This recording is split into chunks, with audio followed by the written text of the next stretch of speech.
What's going on, family? Scrapbook Boxing Museum of the Forgotten Fisticuffs series. Now, I covered the 1920s, 1930s, 1940s, and 1950s in the Museum of the Forgotten Fisticuffs series version of boxing history. It was about a 5 or 6 video documentary on the history of boxing. But I want to go to the 1900s. But I'm going to do it a little bit differently this time. I want to cover fighters individually. This will probably be a 10 video series or so, covering the main fights, fighters, and circumstances during the course of 1900s. Will be included in that video would be Benny Leonard,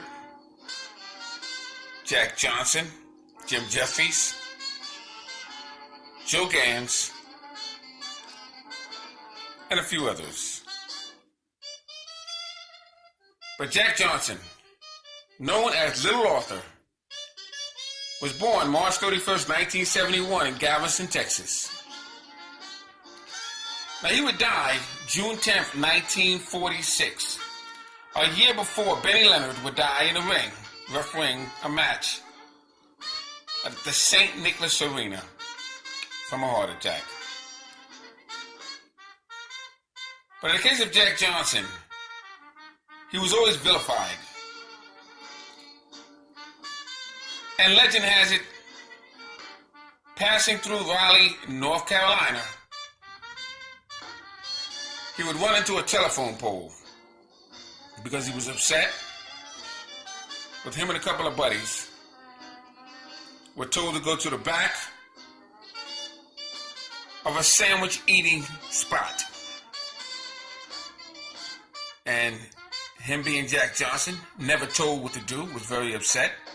And he began speeding up the road, doing more than 70 miles per hour, lost control, and ran into a telephone pole. Apparently one of the friends that he had with him flew out of the car. He survived. Jack Johnson died in the hospital. That's what legend states. You have another story stating that en route to the Billy Conn and Joe Louis fight, he actually ran off the road, down a cliff. Whichever the story, Jack Johnson was a monumental legend.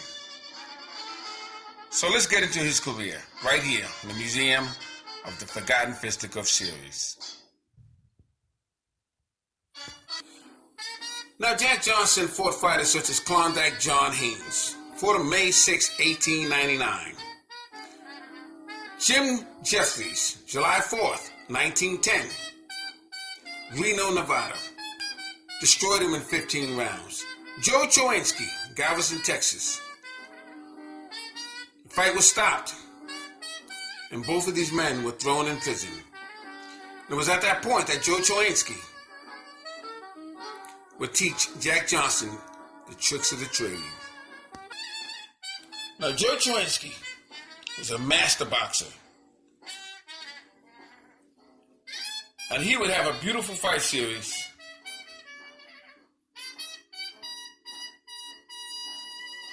with future heavyweight champion, Gentleman Jim Corbett. In fact, they were neighbors. And Joe Chowinsky knew all the tricks of the trade. Fantastic boxer. Many have it better than Gentleman Jim Corbett himself.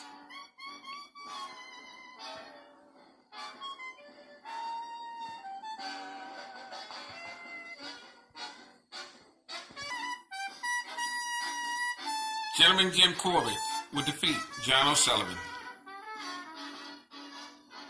for the heavyweight championship of the world. He was a bank teller and became the heavyweight champion of the world. Now, Gentleman Jim Corbett would have a 61-round draw.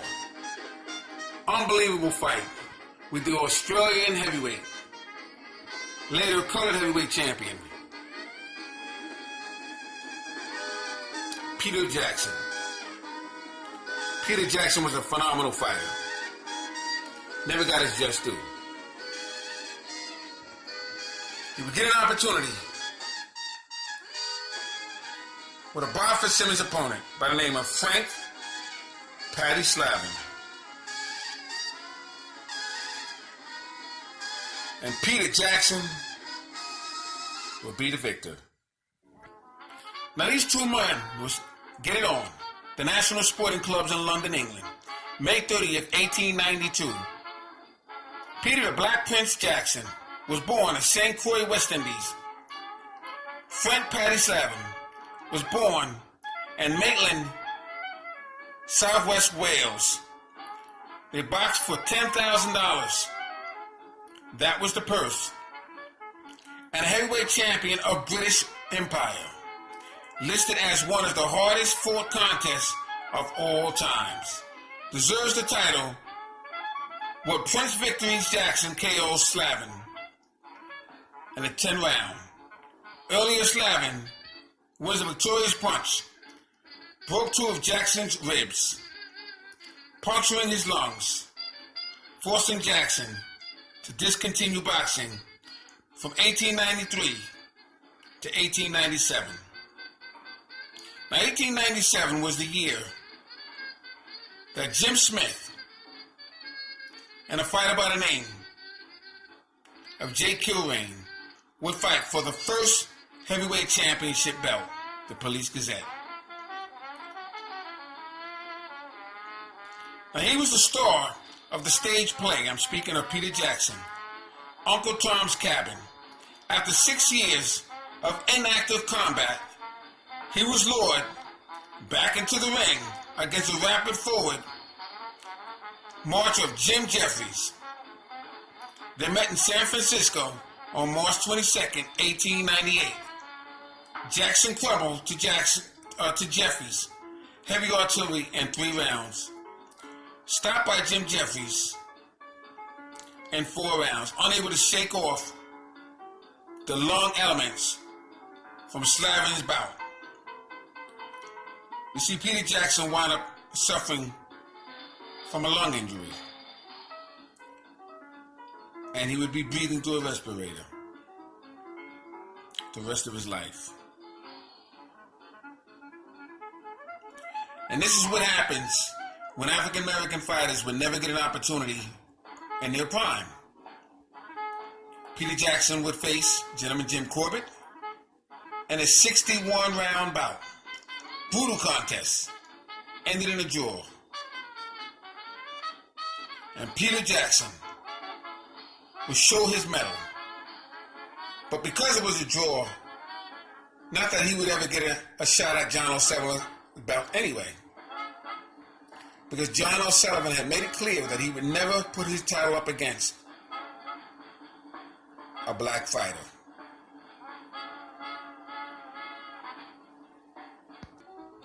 Now, Jim Jeffries would eventually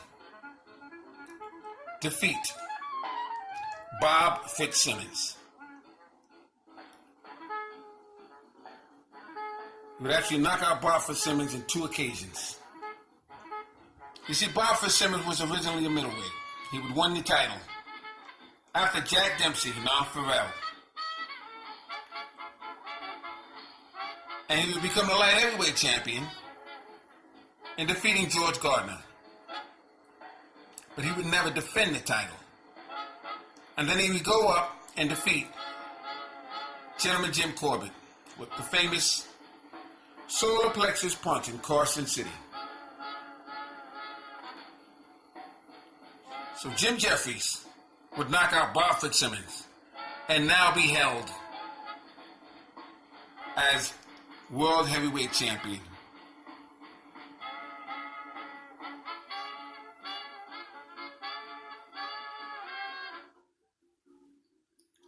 Jim Jeffries was some fighter.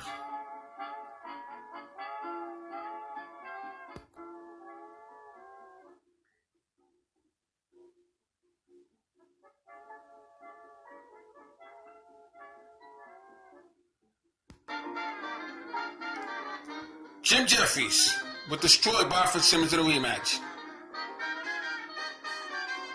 and keep his medal as the heavyweight champion of the world. This fight would take place in San Francisco, September 25th, 1902. Jeffries would win by an 8-round knockout.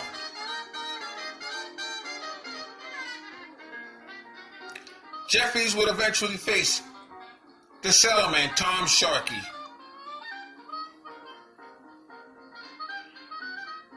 And he would hold his undefeated winning streak.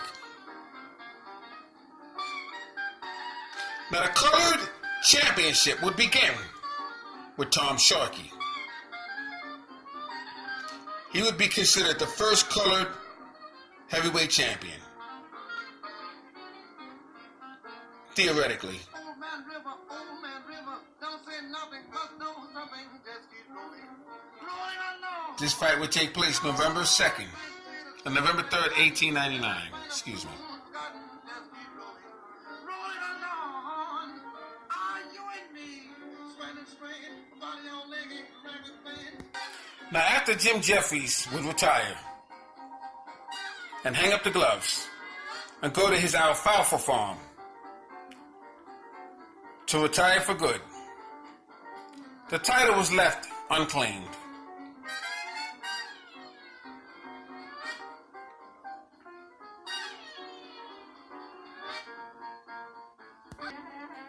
Now Marvin Hart, who tried for the light heavyweight championship,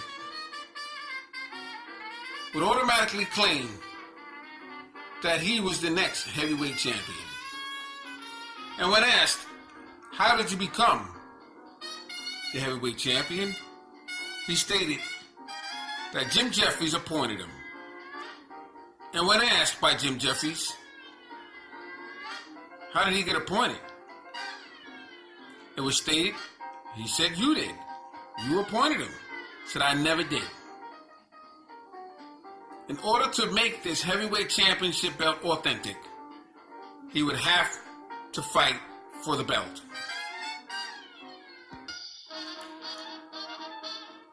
So it turns out that Marvin Hart would get an opportunity to fight for the belt that he claimed was given to him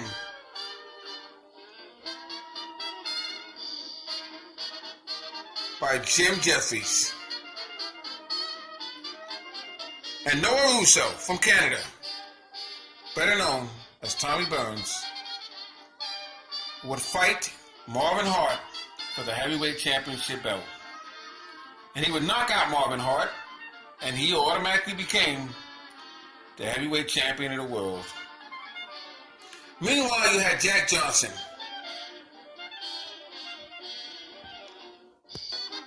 Sam Lanford,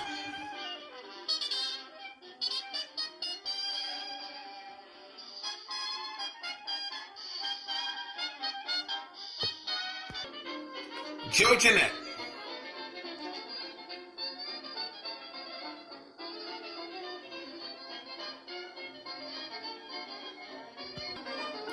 Sam McVeigh,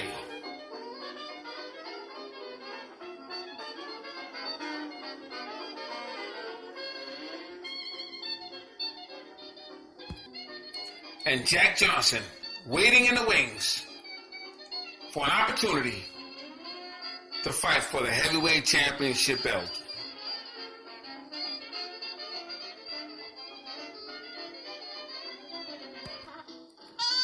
Now Jack Johnson had numerous wives. Clara Skur, Lucille Carmen, Hattie McRae, Belle Scriver, Etta DeVos, Irene Marie Carney. But Bella Scriver will be the wife that would testify in federal court because they wanted to trump up Jack Johnson for violating what was called the Mann Act. The Mann Act, as I know it, was transporting women over state lines. And it was more or less human trafficking, prostitution, But Jack Johnson was actually married to Belle Scriver. As a matter of fact, they went cross lines 1 year before that law even began. So the establishment had it out for Jack Johnson. Now Jack Johnson would win a colored heavyweight championship in 1903 by defeating Denver's Ed Martin. He would face future colored heavyweight champion Sam Langford. Now Sam Langford, I have one of the greatest fighters of all times. In fact, I have him ranked number 1. In 1906, he would face Jack Johnson for an opportunity to win the colored heavyweight championship. But keep in mind, he had just came down from light heavyweight, challenging the light heavyweight champion, Philadelphia's Jack O'Brien.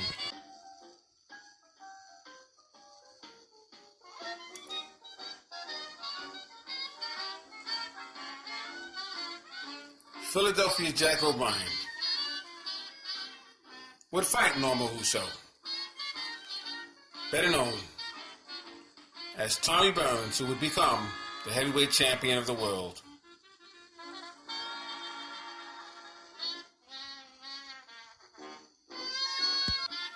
Sam Langford would also go to welterweight and face Joe Walcott, the Barbados Demon. He would be robbed in that fight, as he was robbed in the Philadelphia Jack O'Brien fight, as he was robbed with Jack Johnson. He would also go down to lightweight and face Joe Gans. Didn't get that opportunity either because he was overweight, but he defeated Joe Gans. Now, between 1901 and 1910, 846 Americans were hung. 754 African Americans were hung. Because someone would whisper that they had feelings for a white woman. But Jack Johnson didn't have that problem. He would chase Tommy Burns from San Francisco to New York, from Paris to Sydney, Australia. Finally, a man by the name of Lou McIntyre would offer Tommy Burns the $30,000 that he was asking for. Now it goes to show you how history repeats itself.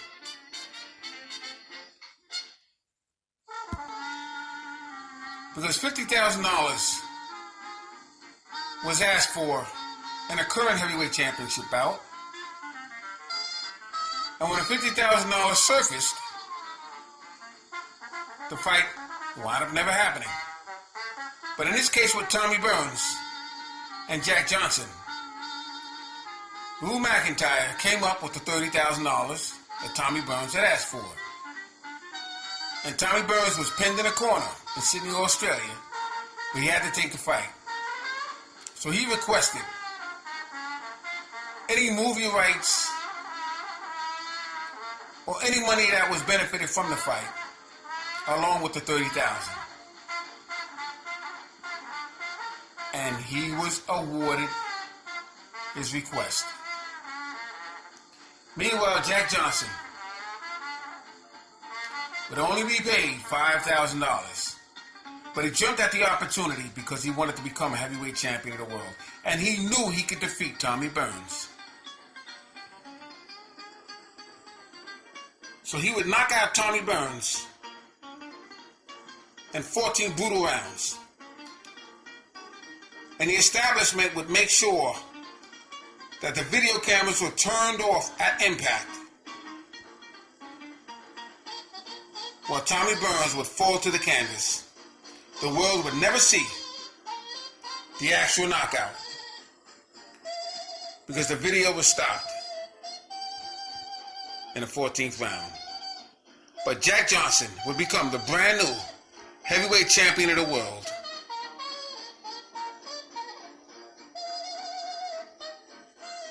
Outstanding. Celebration all over the world and the African American community that they would have a brand new heavyweight champion. And his name would be the Galveston Giant, Jack Johnson. Now, writer Jack London would make a statement before the fight would start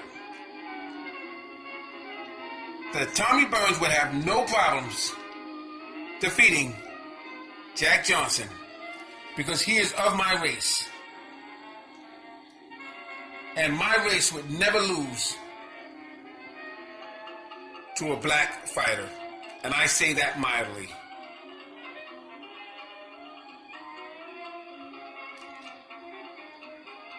Jack London was wrong, because Tommy Burns would be destroyed in 14 rounds.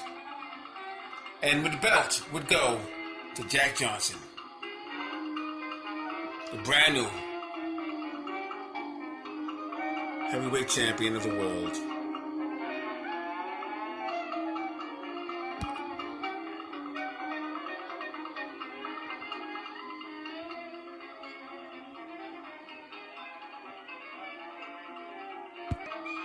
Now that Jack Johnson was the brand new heavyweight champion of the world in 1908, he had to relinquish the colored heavyweight championship belt. So he would appoint that opportunity to Joe Jeanette and Sam McVeigh. They would fight in Paris, France, April 17th, 1909. Be one of the most brutal heavyweight championship fights of all times. Jeanette down for one of his 27 trips to the canvas. Finally, Jeanette floored McVeigh for 11 times in 48 rounds. McVeigh failed to come out of round 49 and was counted out. And Joe Jeanette would become the brand new colored heavyweight champion of the world. Joe Jeanette would then face Sam Langford. Sam Langford would become the brand new colored heavyweight champion of the world. Fascinating history in the African American community. Sam McVeigh would have several fights which would become the brand new colored heavyweight champion, Harry Wills. But none of these men would ever get an opportunity to face Jack Johnson for the World Heavyweight Championship belt. So they continued to fight one another. Sam McVeigh, Sam Langford, Harry Wills, Joe Jeanette.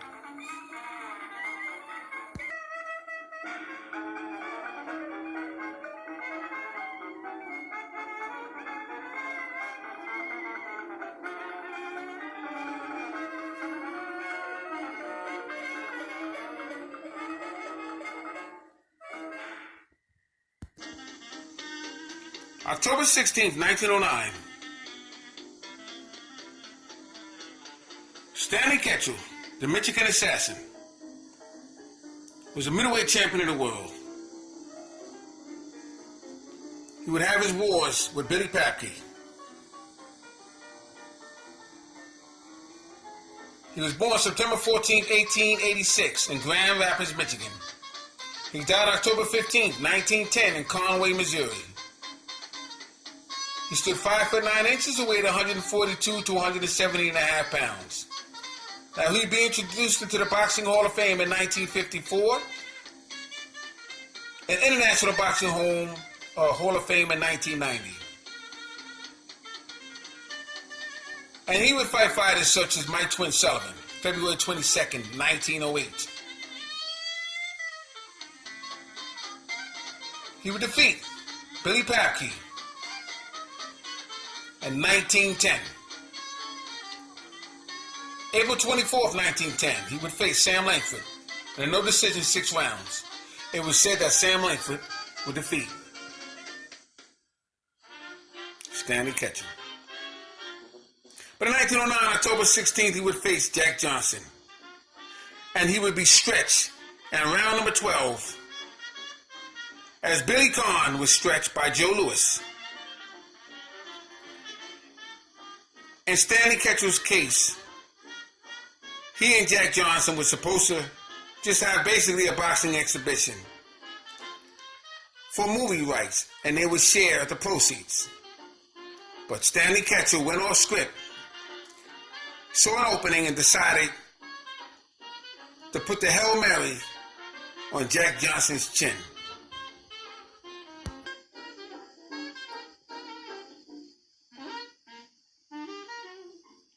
Here you have Stanley Ketchum. To your right, Jack Johnson. I'm sorry, to your left. And to your right, you would have Jack Johnson.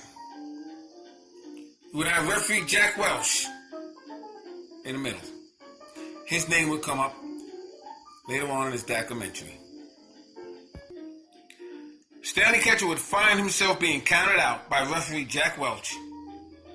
He stretched out crucifixion style when he crossed Jack Johnson with an overhand right, dropping Jack Johnson. Johnson immediately gets up, brushes off a half a dozen teeth embedded into his own glove of Stanley Ketchum's. Then he hits him with a bodacious right hand and stretches him, flat line out. As he looks over Stanley Ketchum, as he says to himself, "Why did you have to make me do this to you?" Now, Jack Johnson gives several white fighters opportunity as they created the White Hope.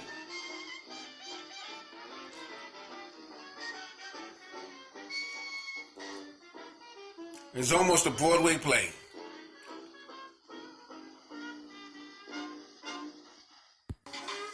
He had fighters such as Stanley Ketchum, Michigan Assassin, who Jack Johnson destroyed in 12 rounds. Philadelphia Jack O'Brien. Jack Johnson defeated him.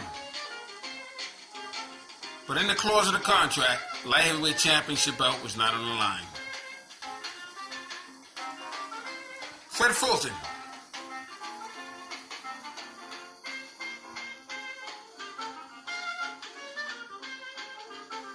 Fred Fulton was out of Minnesota. Very strong fighter. No match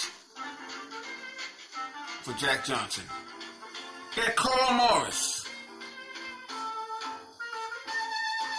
Tucson, Oklahoma. No match for Jack Johnson. So the only other person they could find to pull out of retirement would be James J. Jeffrey himself. Tex Rickard, as you see in the background. As you see here, Jack Johnson.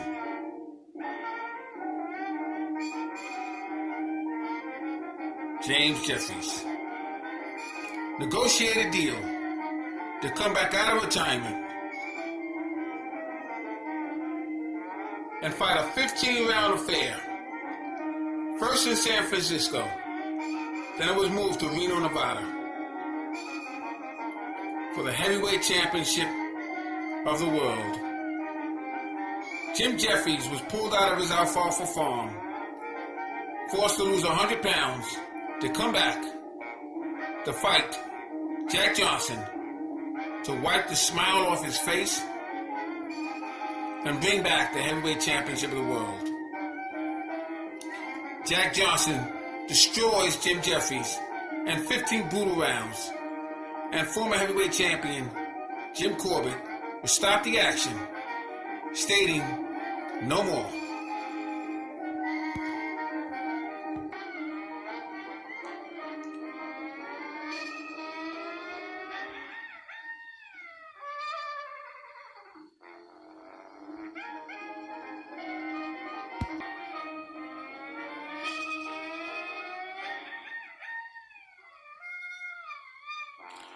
Jim Jeffries, in my opinion, would have never been any match for Jack Johnson. Jack Johnson, greatest defensive fighter of all times, along with Pernell Whitaker. Fascinating defensive fighter is Jack Johnson.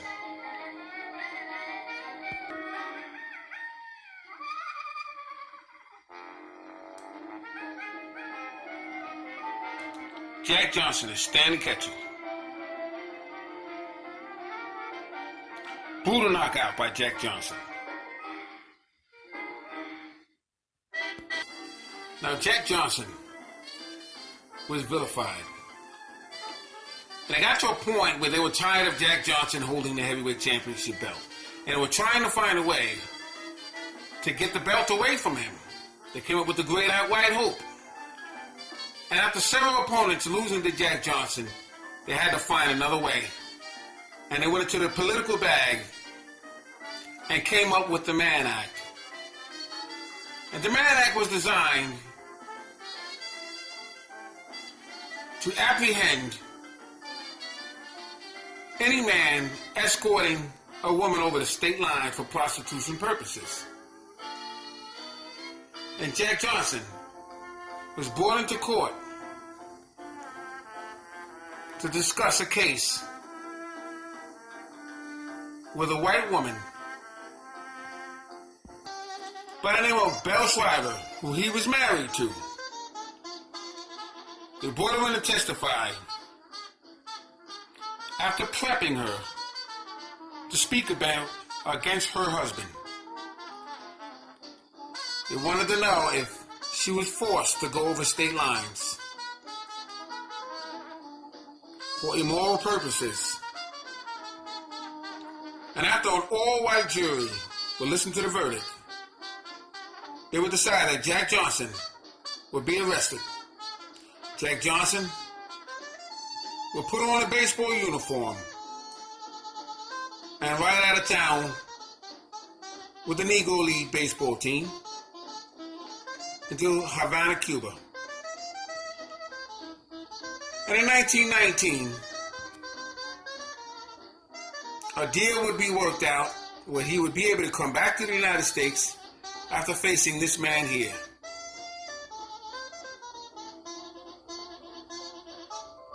In 1915,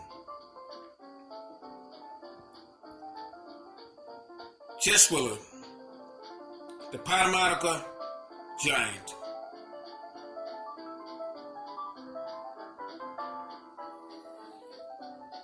so Jack Johnson went along with the deal. Now, 1919 is when Jess Willard fought Jack Dempsey. 1915 was the year that he would face Jess Willard. Saturday, March 27th, 1915. Now, I showed in another video my collection of police gazettes. This is one of them. Here you have Jack Johnson and Jess Willard.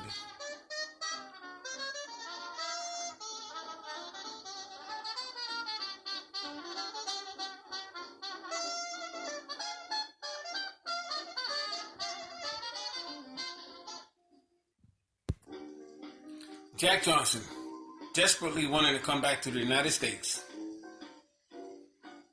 but agreed to the deal to face Jess Willard in 1915. Now, Jess Willard came from a circus act, but because of his size, he would be a perfect opponent, they felt, for the heavyweight champion, Jack Johnson.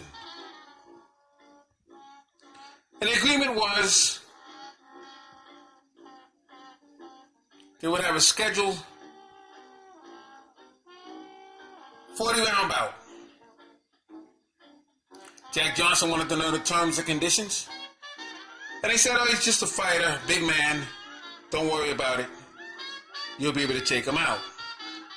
So Jack Johnson didn't train like he should have trained. He was out there partying, as they call sporting life. And Jess Willard was in the best condition of his life.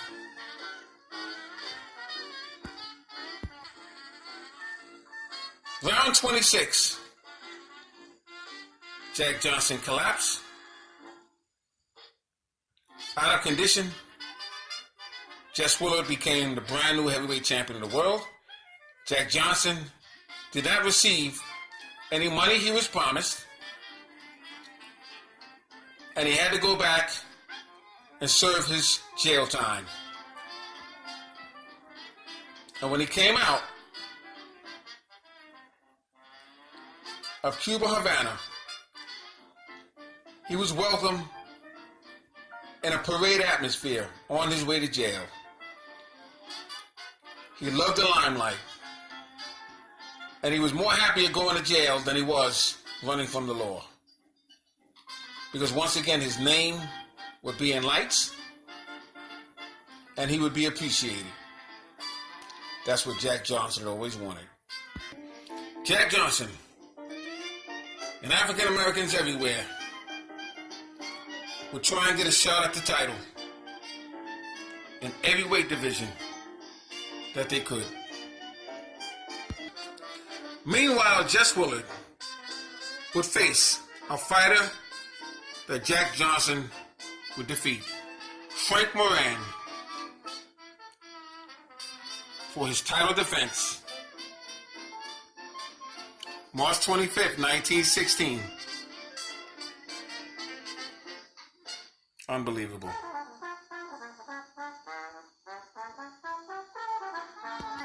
Now, as I open up one of the newspapers here, the Police Gazette, I want to show you something. This is an article. Johnson and Willard, they fight in May. Or actually, Johnson and Willard may fight in Havana, April 4th. Let's take a look at this here for a second. Frequent shifting of arrangements and conditions inspire feelings of uncertainty. Now what was happening, an arrangement was made, but Jack Johnson, part of the arrangement, was shifted against him. Jess Willard was in condition, and he didn't follow the script, and he tried to knock out Jack Johnson. Jack Johnson was not in condition to fight all the way through. After round 26, he ran out of gas, laid down and said, "The heck with it." He couldn't continue. So yes, that is considered a knockout. But Jess Willard would have never defeated Jack Johnson in his prime or if he was in condition. History shows that. This is from the National Police Gazette.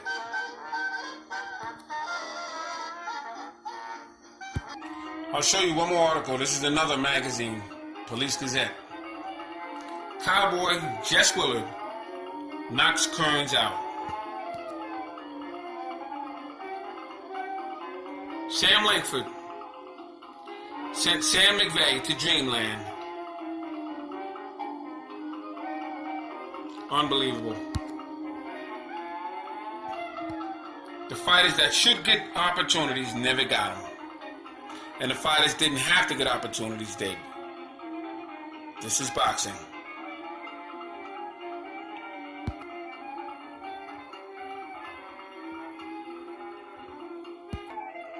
Jack Johnson had asked Jack Dempsey for an opportunity. Jack Dempsey refused, saying he would not fight a black fighter. He had promised Harry Wells an opportunity in 1924. Put him through the runaround. 1926. Once again, put him through the runaround. And the black fighter never got an opportunity until Joe Louis, 1937. Thanks for hanging in there with me. Scrapbook Boxing Museum of the Forgotten Fisticuffs series. 1900s. We'll be looking at more fighters to come.